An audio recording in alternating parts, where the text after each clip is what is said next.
Sejam muito bem-vindos ao nosso Confessa Aí podcast.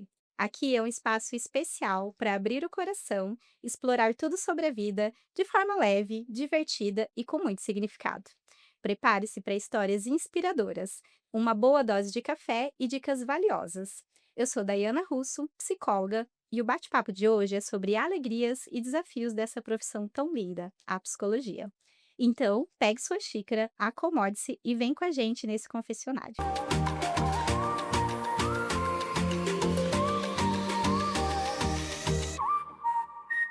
Agosto é um mês super especial aqui pra gente, pois celebramos o Dia do Psicólogo e é uma ótima oportunidade para refletirmos sobre a importância dessa profissão em nossas vidas. É com imensa alegria que damos as boas-vindas à nossa primeira convidada, a psicóloga Kelly Leite. Kelly, tenho uma grande admiração por você e é uma satisfação você ter aceitado participar desse projeto que tem muito significado para a Lavita. Confessa aí pra gente, quem é a Kelly? Oi, Dai. Primeiro quero agradecer o convite. É uma honra enorme estar aqui logo na inauguração deste projeto tão legal e também em comemoração ao Dia do Psicólogo. Então, contando um pouquinho quem é a Kelly. Sou mulher, esposa, mãe de uma menina linda, filha, amiga e também tenho a alegria de ser psicóloga. Estamos curiosas para saber o que te levou a escolher psicologia. Como foi para você? De repente você olhou e falou assim: "É isso que eu quero fazer", ou foi diferente? Foi diferente, Dai. Aos 14 anos eu comecei a fazer um processo de terapia pela primeira vez e até então meu sonho de adolescente era ser modelo. E em uma das sessões de terapia, a minha mãe falou para a psicóloga e para mim junto, que não era para eu ficar trazendo os problemas dos meus amigos para terapia, e sim os meus, porque ela estava pagando para que eu falasse de mim e não dos meus amigos. E logo que a minha mãe saiu, a psicóloga muito ética, né, e comprometida com a nossa ciência, trouxe para mim que eu poderia trazer aquilo que eu tivesse vontade para terapia, independente de ser questões pessoais ou questões dos meus amigos. Uhum. Afinal de contas, se eu estava trazendo para terapia, era porque incomodava. Fazia sentido para você aquilo, né? Exatamente, muito. E eu sempre fui uma pessoa muito ligada a pessoas. Então, pessoa sempre teve um significado muito grande na minha vida. E naquela sessão, ela perguntou pra mim: "Kelly, você já pensou em fazer psicologia?" E isso nunca tinha passado na minha cabeça, e eu tinha só 14 anos, então é claro que isso também não foi uma decisão de imediato a partir da pergunta dela, mas com certeza foi a pergunta dela que plantou essa sementinha. Um ano antes de entrar na faculdade, eu já estava, em uma comunidade terapêutica trabalhando com dependentes químicos e eu tinha uma paixão enorme pela dependência química, Você entrou como estagiária? Como que como você missionária nessa comunidade terapêutica. Aham.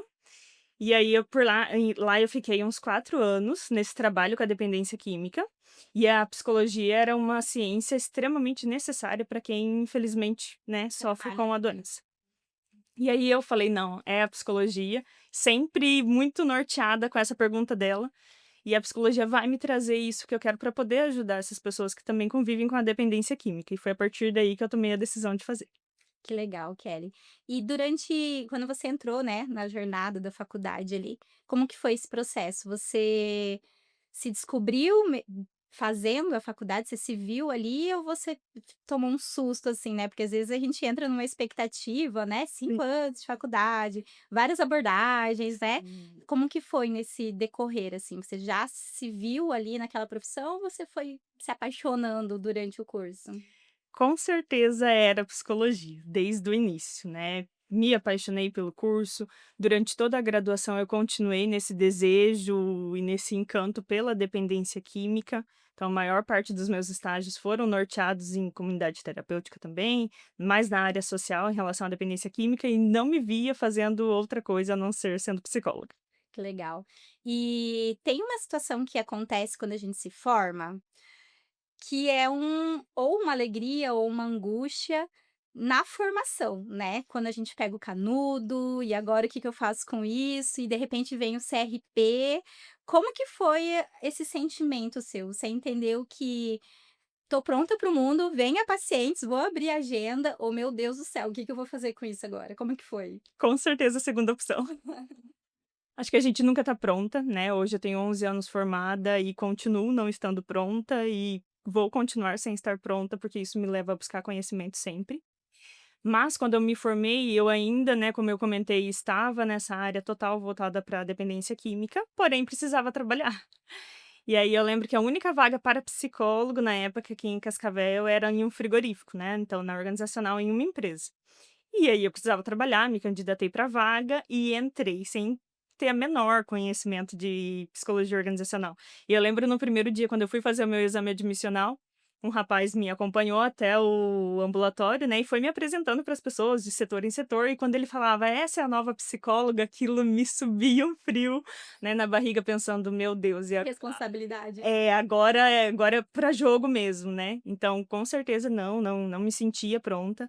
Era uma área totalmente nova para mim, uma área totalmente diferente, então precisei aprender do zero mesmo. E eu acho que ainda que fosse uma área estudada, claro que teria uma bagagem um pouco diferente, mas o aprendizado na vida real, na prática, ele é totalmente diferente do que aquilo que a gente aprende dentro da sala de aula.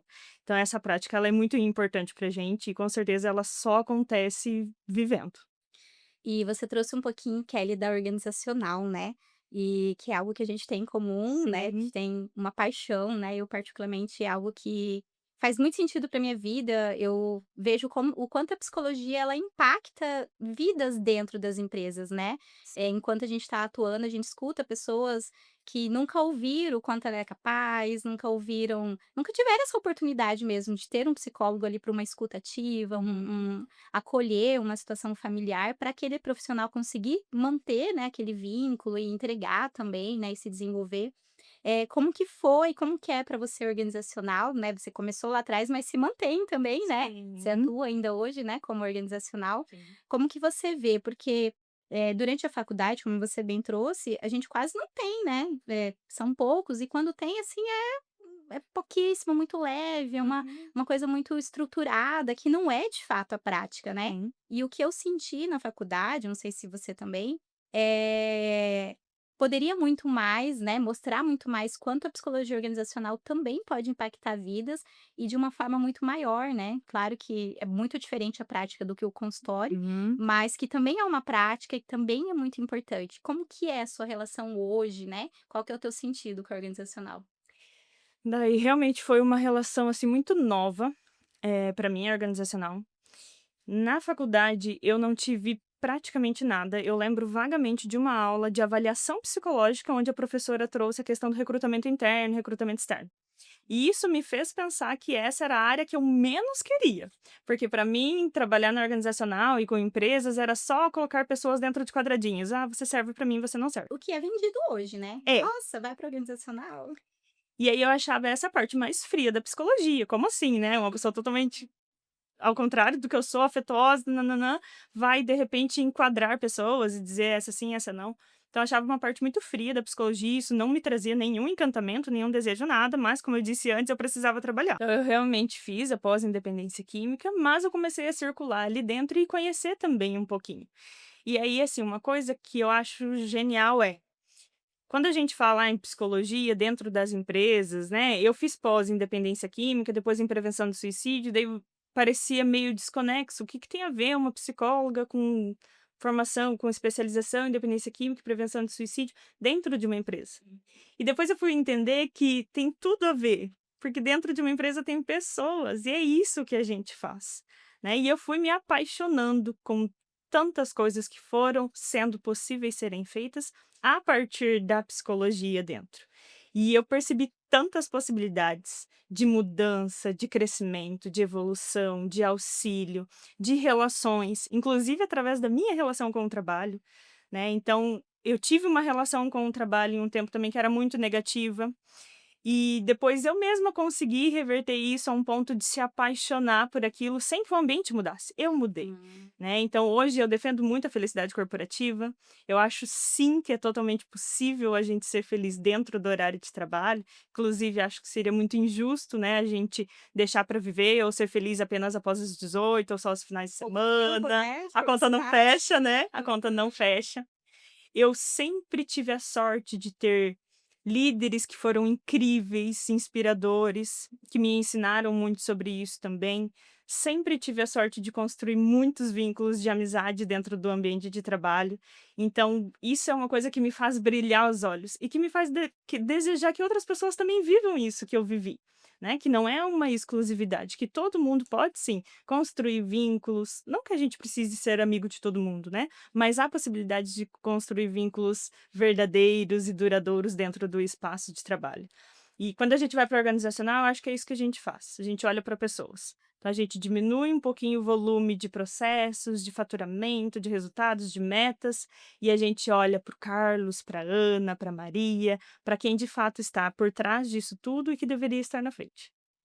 E é isso, né, eu acho que levar esse olhar com propósito, né, porque é difícil a pessoa entender até às vezes o significado daquele trabalho, né. Uhum. Às vezes a pessoa levanta para "Eu preciso pagar as contas, eu preciso Sim, isso", mas você pode muito mais do que sim. pagar as contas, você pode Deve. ganhar muito mais com esse vínculo, né, de trabalho. Fico muito feliz de ouvir a sua prática, a gente vai acompanhando, né, e realmente acho que é isso, né, é propósito no nosso trabalho, na nossa entrega.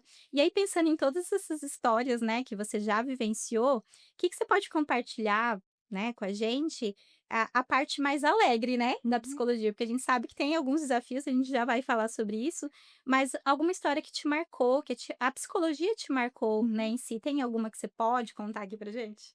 Tem várias, várias, várias, Dai. E assim, são coisas que às vezes parece simples, mas que para aquelas pessoas tiveram tanto peso, tanto significado, né. Então eu atuo na parte organizacional e também na clínica, e aí todas essas alegrias se misturam, né. Então, por exemplo, já vi, né, homens que tinham filhos de 8 meses e até então nunca tinha trocado esse filho. E aí a partir de uma conversa, a partir de um aprendizado, de um convite a olhar para esse paternar, poder começar a fazer esse tipo de cuidado com o próprio filho. Eu já acompanhei pessoas, né, que passaram por processo de luto, já acompanhei pessoas que nunca tiveram ido num cinema numa vida aos 60 anos de vida, né, poder se permitir viver. Recentemente acompanhei um programa de mentoria, onde em apenas 5 encontros, né, dentro de uma organização, a gente vê resultados fantásticos. Na mentoria, a gente vai para poder, né, com um foco muito mais voltado para o profissional. Direcionar, né, ter um outro olhar Isso. para aquele cargo, para aquela função. Isso mesmo, né, eram todos cargos de liderança, só que antes da gente chegar no cargo de liderança, a gente vai falar sobre o sujeito, né. Uhum. E aí, dentro disso, a gente conseguiu tantos resultados positivos a hora que chegou realmente na gestão do outro, porque antes disso eu falo sobre a gestão de si mesmo, Hum. né. Então teve várias pessoas que trouxeram vários relatos também de que não saía mais com o marido, que ficava muito em casa e depois daqueles encontros, daquelas reflexões, foi para um karaokê, coisa que não fazia há muito tempo com a família toda e já deixou combinado uma vez por mês fazer essa prática. Então são várias vivências, vários relatos, né, pessoas que trazem esses feedbacks pra gente de que depois que começou a terapia a vida teve mais sentido, né, os dias ficaram mais leves. Então ouvir tudo isso, o trato que a gente tem com as pessoas, compartilhando uma situação, né, teve uma vez que eu fui em uma padaria e estava com a minha filha no colo, e aí eu perguntei pra moça que estava atendendo se ela tinha cadeirinha para criança, né, ela falou que tinha, se ela podia pegar para mim por gentileza, e ela me respondeu: "Eu vou sim, porque você me tratou muito bem na Globo Aves quando eu fui fazer a entrevista". Fazia 5 anos que eu não trabalhava mais para essa empresa. E vai saber em que ano foi. Então, assim, uma coisa tão simples, mas que um olhar realmente humanizado marca para as pessoas. Não teria a menor possibilidade de eu lembrar dela, né, de tantas entrevistas que a gente faz no dia a dia, mas ela lembrou pela forma do cuidado, pela forma como a gente tenta, né, sempre cuidar do outro. Então essas são alegrias, essas e tantas outras, né, que me marcam muito. E é muito interessante você trazer, porque a gente acaba escutando durante a profissão. "Ai, você fez a diferença. Ai, sem você eu não tinha ganhado aquela promoção". E não é, né, é a gente conseguir fazer com que o outro se perceba e Exato. e eles não têm a noção, acho que essas histórias também acabam nos, construindo, né, nos marcando e fazendo a gente evoluir cada vez mais também e tendo o propósito, né, da nossa profissão e vendo o significado do que a gente faz, né. Muito. Então é muito legal ouvir. E seguindo, a gente sabe também que toda a profissão tem seus desafios, né? E na psicologia não poderia ser diferente. Confessa pra gente um desafio que você encontrou aí na tua trajetória. Acho que um dos momentos mais difíceis na psicologia, e uma das histórias talvez um pouco mais pesada, né, como eu comentei antes, eu fiz uma pós em prevenção de suicídio, e receber esses pacientes com ideação suicida São as histórias mais pesaram, mais impactaram. Por quê? Claro que na psicologia a gente não usa régua, a gente não mede dor, mas uma pessoa em ideação suicida, ela está no auge do desespero e do sofrimento humano, porque ela realmente não enxerga mais saída alguma para aquilo. Então é uma dor desnudada, é uma dor que atravessa quem está do outro lado ouvindo. Então acho que esses foram os relatos mais desafiadores para mim durante essa jornada da psicologia. E lidar com isso é intenso, né? É muito intenso. Continuando os desafios, eu vejo que na psicologia a gente encontra um outro desafio também, que é aquela certa concorrência, aquela resistência, talvez uma bolha, né? Não sei se você percebe isso. O que eu quero saber de você? Na tua carreira, você encontrou mais apoio? Você conseguiu se apoiar em outros psicólogos? Teve essa porta aberta? Ou você também encontrou algumas barreiras assim, ah, não vou ajudar porque, né, posso perder algum espaço aqui, porque a gente vê muito disso, né? Sim. Nossa, fulano tá crescendo, ou alguns julgamentos. Acho que a psicologia, ela, não sei se é a nossa região, não sei se é o lugar ou se você tem essa percepção, mas a gente percebe um pouco de uma porta fechada, assim, desde que eu sigo aqui. Como que foi pra você? Você encontrou isso durante a tua jornada e como que é agora? Talvez no início sim, daí um pouquinho, né, quando você entra, é novo, talvez causa um certo desconforto para quem já está há muito tempo no lugar. Mas de maneira geral, não, e muito pelo contrário. Eu sempre tive muita sorte em ter pessoas, psicólogos, né, dentro da área, que me abriram muitas portas, que fizeram várias trocas muito valiosas comigo e significativas. Inclusive, posso dar o exemplo, né, de você me convidando aqui, a gente trabalha na mesma área e estamos sempre nessa parceria, né? Também tem essa parceria com outras consultoras, e isso eu acho algo tão legal, tão genuíno, tão bacana da nossa parte. Exatamente por entender isso, não é concorrência, muito pelo contrário, é apoio, é se juntar, é estar junto, fazendo trocas e aprendendo uma com a outra. E é muito interessante isso que você trouxe, porque acho que o perfil, né, é muito parecido, assim, de a gente não ter medo de falar sobre o que a gente está fazendo, sobre material, sobre, ai, compartilhar um momento que foi com o cliente, ou compartilhar até uma demanda com o Sim, cliente mesmo, né. Eu acho que sim. todo mundo ganha, né, o que a gente constrói é para todo mundo, né, sempre alguém abriu a porta, né, sempre alguém começou algo. Sim. Então eu acho bem interessante, que a gente possa se apoiar mais, né, e que os psicólogos que estão nos ouvindo consigam encontrar também essa jornada, né, de parceiros que possa abrir algumas portas também, né. Exatamente, daí eu acho que é muito além disso, é realmente um apoio de estar indicando. Às vezes eu tô fazendo algum recrutamento, tenho algum candidato que é muito bom, mas de repente é bom demais até para a vaga que eu tenho, eu encaminho para outras pessoas que eu sei que também trabalham com recrutamento. Então sempre trocas de curso, "ah, vamos fazer isso, vamos fazer aquilo", não tem aquela coisa de vou guardar a informação para mim, vou só eu participar disso, muito pelo contrário. Eu acho que se torna um momento muito mais rico ainda, né, quando a gente tem essas pessoas ao nosso lado.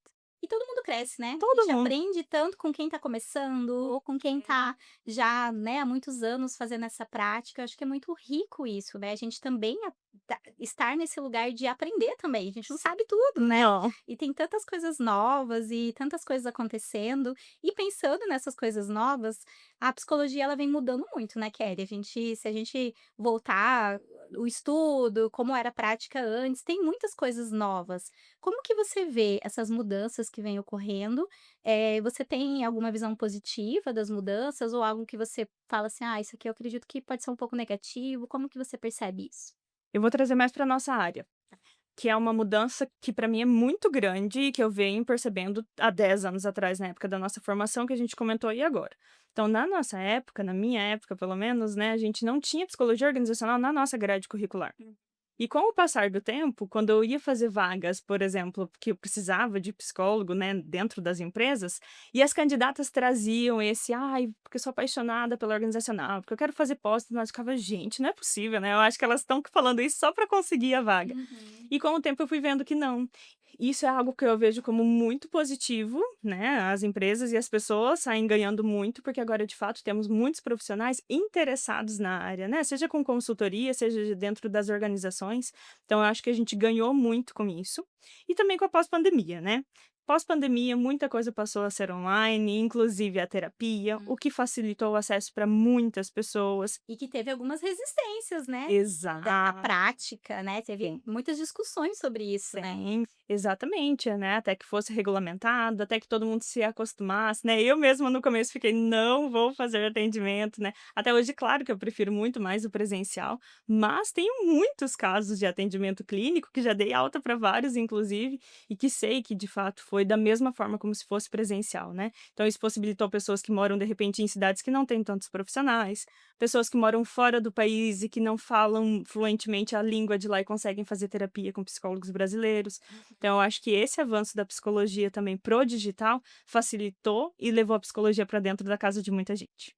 E você falou um pouquinho da pandemia, e eu acredito que esse infelizmente, né, por a gente ter passado por isso, se fala muito mais de saúde mental, e se fala muito mais de saúde mental nas organizações, a própria, né, avanço da NR, eu vejo assim, já é uma prática nossa na organizacional, né, às vezes a gente escuta: "Ah, agora a NR está exigindo isso". Não, mas a gente já buscava fazer isso, né.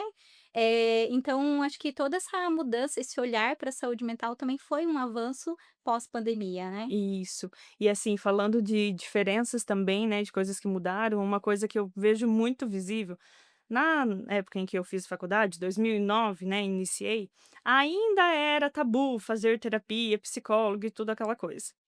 E hoje eu vejo que virou totalmente. Hoje, o que eu percebo é que é sinônimo de status fazer terapia. Hum. Então todo mundo quer hoje dizer que faz terapia, Posso diferente de antes. Isso, terapia terapia em dia. aham, terapia em dia. Então, diferente de antes que quem fazia tinha vergonha ou não fazia questão alguma de mostrar isso para Terapia as para outras outros, né. pessoas. Por que que eu vou ficar Isso. falando que eu tô indo, né. Exatamente. Então era uma coisa muito velada ainda, né. E hoje não, hoje é instagramável fazer terapia, né, porque isso realmente veio à tona, com certeza, pós-pandemia, que de fato o tema da saúde mental veio aí para as mesas de todo mundo, o que é muito vantajoso para nós. Eu acho que a gente teve um avanço, tem muito ainda, né, Muito, tá, a crescer e avançar, mas eu acho que é significativo, né, o que a gente demais. vem falando e você poder, por exemplo, estar em empresas com diretores da empresa e você vê que tem empresários que realmente têm esse propósito. Claro que tem alguns empresários que vão na moda, né, que Sim. contrata ali uma consultoria, mas será que o quanto está disposto a investir de fato nisso, a mudar, olhar para si também, mas a gente tem muita verdade, né, em algumas ações mesmo para fazer com que realmente essa prática da saúde mental não seja balela, né, que Uhum. seja algo que você entre na empresa, faça parte da cultura, seja leve, você converse com os colaboradores e realmente todo mundo tem esse olhar, desde diretor, né, qualquer tipo de níveis, né, dentro da empresa. Então acho que é uma das mudanças que a gente vem na organizacional avançando aos poucos, né. E aí, falando de saúde mental, a gente fala um pouquinho do famoso equilíbrio, né? Meu Deus do céu, tem que ter equilíbrio para tudo na vida. E aí a gente vai te acompanhando ali um pouquinho no Instagram, a hora tá com a filha, a hora tá fazendo um hobby, voltando para uma atividade física agora, ó, stalkeei, Sim. né, a convidada. Quero saber de você, como que você cuida da sua saúde mental? Como que você se organiza, né, em relação a manter esse equilíbrio mesmo entre, a profissão, porque a gente sabe que ser psicólogo também é intenso, né, Demais. entre a profissão e entre a vida como um todo. Uhum. E assim, intensidade eu acho que é quase um sobrenome na minha vida. Já tive um pezinho um pouco workaholic, então já tive que ressignificar muito isso. Não vou te dizer que eu tenho um equilíbrio, não sei se alguém encontrou ele, mas eu vivo em busca, com certeza, né. E uma coisa que eu sempre defendo é que qualquer coisa só acontece se a gente tiver intencionalidade. Se a gente deixar por o acaso, se a gente for simplesmente vivendo no automático, nem tudo que a gente deseja vai sair do papel, né. Precisa ter essa intencionalidade, precisa ter um plano e depois também uma execução. Então como que eu tento e sempre estou na busca desse equilíbrio? Primeiro terapia, né, então a terapia da psicóloga está em dia, que é um momento de fato onde que a gente pode entrar em contato daí com as nossas dores, com as nossas emoções, com as nossas questões. E depois dei uma desacelerada depois que a minha filha nasceu, isso com certeza também foi ali um divisor de águas na minha vida em relação a essa entrega muito grande para o trabalho. Então, depois que a minha filha chega da escola, o meu momento é com ela, né. E como você comentou também, voltei agora, e era algo eu comecei a fazer um novo esporte, né, que era algo que eu queria há muitos anos e ficava postergando, postergando, e aí entra a questão da intencionalidade. Se eu não dissesse: "Eu vou fazer", eu não iria fazer, não ia me sobrar tempo na agenda, né. Então, recentemente aí comecei a fazer essa atividade física também, e já percebo uma diferença enorme, porque como é necessário a gente ter esse tempinho também para a gente sair dos papéis que a gente ocupa, seja de mãe, de esposa, de psicóloga, profissional, filha, enfim, e ser somente a Kelly. Então é estando nesses espaços todos, conforme possível, que eu tento buscar esse equilíbrio. É, esse famoso equilíbrio é aquilo que talvez é inalcançável, né? Exato. Porque existe algumas prioridades na nossa vida e a Sim. gente entra no automático mesmo, mas a gente tem que estar se resgatando o tempo todo, né? O que que é prioridade nesse momento? Eu tô cuidando da minha saúde física, Uhum. né? Tô tendo tempo com as pessoas que realmente importam, né? Porque o trabalho também não é tudo. Apesar da gente construir relações, significado e propósito daquele local do trabalho, a gente se perde um pouco se a gente seguir só isso, né? Então, realmente, a família é tudo. Kelly, pensando em todas as histórias, né, lindas que você contou e desafios, você gostaria hoje, olhando para tua história, que alguém tivesse te contado alguma coisa para facilitar essa carreira? E se você tem alguma dica para quem está começando também, né? Uhum. Gostaria sim, eu gostaria que tivessem me incentivado a uma pluralidade maior. Porque como eu entrei já na faculdade pensando na dependência química, eu fiquei focada nisso o tempo todo. E aí precisava de pessoas que de fato questionassem essa certeza. E eu acredito e deixo daí como dica, né, que no momento da graduação é espaço para exploração. Conhecer tudo o que for possível, para daí então a gente poder ter um direcionamento que ainda assim nem sempre vai ser exatamente aquele, né. Às vezes a gente começa querendo uma coisa, depois a gente verifica que é outra, mas explorar mais, ter conhecido mais áreas, para de fato depois poder não cair, assim, de surpresa em alguma área igual aconteceu comigo, né, de ter caído na organizacional sem ter conhecido. Então eu acho que essa é a dica. E faz muito sentido isso que você trouxe, porque na faculdade, não sei se você teve isso, mas a gente fica com muito medo, né? A gente gosta de uma abordagem, ou de um professor, ou de um projeto, e a gente se gruda naquilo, né? Não, tem que ser isso, porque eu preciso aprender na faculdade, né? E tem tanto depois disso, né? E a gente sabe que tem pessoas que mudam de abordagem, que mudam de área, desde que se propõe a estudar e fazer aquilo com responsabilidade, né? Sim. Então, acho que é muito importante essa dica para quem está nos ouvindo, que é experimentar, E dar o benefício da dúvida, né. exato. Eu te falo sobre isso, porque durante a minha jornada na faculdade, eu entrei na faculdade por eu estar já na organizacional, atuando há algum tempo. A Daiana é comportamental total, porque, né, organizacional é comportamental e faz, né, um pouco da prática, né, aparentemente se vende muito que é isso, né. Sim. E aí eu me deparei com a psicanálise, e para mim foi assustador isso. Foi assim: "Não, não posso, não quero, é inaceitável eu ter gostado da psicanálise". E aí cada vez mais, eu falei assim: "Meu Deus, mas como que eu vou levar a psicanálise para organizacional?". E até você trabalhar sobre isso e entender que, opa, a clínica, né, a prática é de uma forma, você Uhum. pode levar também para organizacional de outra forma, que cada coisa né, tem o teu lugar, mas que é possível desde que você se dedique, né, e que você sustente seus desejos também, que eu poderia ter olhado e dizer: "Não, não faz sentido, as pessoas não, tem que ser organizacional". Não, você sustentar mesmo, Sim. né, o que você gosta, o que você quer estudar, o que que você quer mudar na tua vida também para poder seguir aquilo, então é bem importante a gente dar o benefício da dúvida do que é apresentado pra gente também, muito legal. Perfeito. Kelly, eu quero agradecer pela sua presença, pela sua disponibilidade, que eu acho que é muito isso, né, Sim. a pessoa estar disponível para algo, acho que é muito significativo, então eu agradeço de coração. E para a gente encerrar, eu gostaria que você deixasse aí uma mensagem para quem nos ouviu até aqui sobre a psicologia, sobre o mês, né, do psicólogo. O que que você quer deixar pra gente? Sou suspeita em dizer, mas a mensagem que quero deixar para vocês é que a psicologia, por mais que ela pareça distante para algumas pessoas, na verdade ela está em todos os lugares. Seja na sua vida individual, seja nos seus relacionamentos, na sua relação consigo próprio ou no ambiente de trabalho. Então, se você tem interesse, se permita conhecer, procure um profissional que vai estar pautado em uma ciência para poder te convidar a enxergar a vida por outros ângulos. Kelly, muito obrigada. Eu acho que foi uma mensagem com muito significado, que é a intenção, né, desse momento hoje, né, da gente falar sobre psicologia, sobre esse mês que é muito importante. E eu quero agradecer de novo a sua presença, que é uma profissional que eu admiro muito. Eu que agradeço, Dai. A admiração com certeza é totalmente recíproca. E estar aqui hoje com você nesse momento realmente é algo muito importante para mim e de motivo de muita alegria. Nessa jornada pela psicologia, lembramos que não existe respostas absolutas, nenhuma área ou abordagem superior à outra. O que realmente importa é o compromisso ético, a paixão que cada um de nós traz para essa profissão tão linda. Enfrentamos desafios diariamente e a competição não precisa ser um deles. Em vez disso, vamos celebrar a colaboração e o apoio mútuo, reconhecendo que cada um desempenha um papel super importante e transformador na vida de tantas pessoas. Nesse Dia do Psicólogo, desejamos um dia repleto de gratidão e reflexões. Obrigada por todo o amor e dedicação que colocam no seu trabalho. E você que nos acompanhou até aqui, não esqueça de nos seguir e ficar atento para os próximos episódios. Estamos ansiosos para ver o que será confessado por aqui.